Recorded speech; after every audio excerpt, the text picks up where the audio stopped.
അവിട്ടം തിരുനാൾ ബാലരാമവർമ്മയുടെ ഭരണകാലഘട്ടം ഏതായിരുന്നു?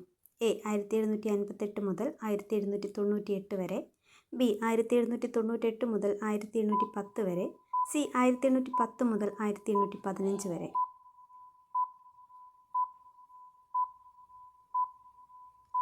Answer B 1798 മുതൽ 1810 വരെ. 1799 അവിട്ടം തിരുനാൾ ബാലരാമവർമ്മയുടെ കാലത്ത് രാജ്യദ്രോഹ കുറ്റം ചുമത്തി തടവിലാക്കുകയും പിന്നീട് വിഷം കൊടുത്തു കൊല്ലുകയും ചെയ്തത് ഏത് ദിവാനെയാണ്? A Veluthampi Dalawa, B Umminithampi, C Raja Kesavadas.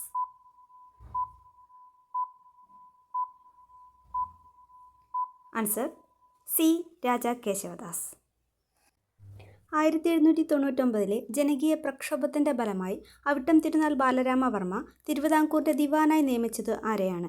A Veluthampi Dalawa, B Umminithampi, C Jayanthan Namboothiri.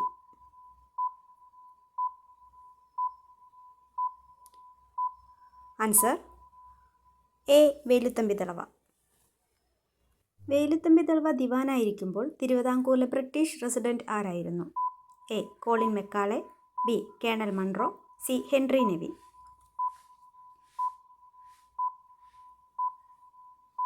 Answer A Colin Macaulay. Veluthampi ദളവയുടെ പ്രസിദ്ധമായ കുണ്ടറ വിളംബരം എന്നായിരുന്നു? എ 1811 ജനുവരി 9, ബി 1809 ജനുവരി 11, സി 1811 ജനുവരി 10.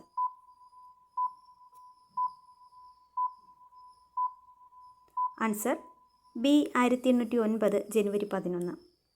കോളിൻ മെക്കാളയെ വധിക്കാൻ വേലുത്തമ്പി നിയോഗിച്ചത് ആരെയാണ്? A Sankaran, B Kallan, C Chembil അരയൻ.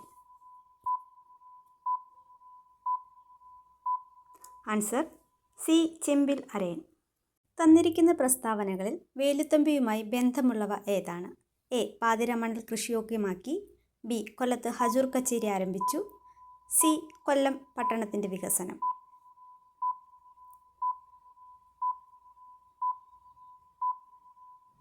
Answer ഇവ മൂന്നും.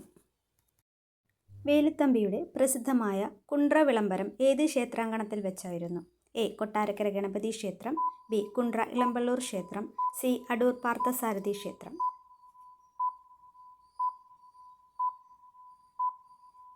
ആൻസർ ബി കുണ്ട്ര ഇളമ്പള്ളൂർ ക്ഷേത്രം. ബ്രിട്ടീഷ് പിടിയിലാകുമെന്നുറപ്പായപ്പോൾ വേലുത്തമ്പി ദളവ ജീവത്യാഗം ചെയ്തത് എവിടെ വെച്ചാണ്? A Mannadi, B Thalakulam, C Kundara.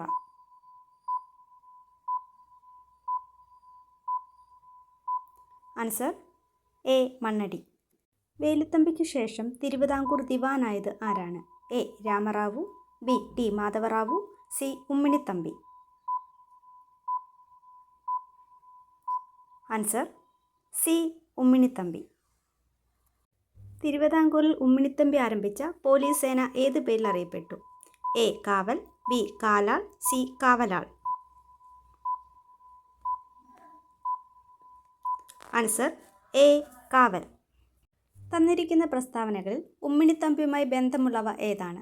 A വിഴിഞ്ഞം തുറമുഖത്തിൻ്റെ വികസനം, ബി ബാലരാമപുരത്തെ നെയ്ത്ത് വ്യവസായം, സി വർക്കല തുരങ്കം നിർമ്മിച്ചു.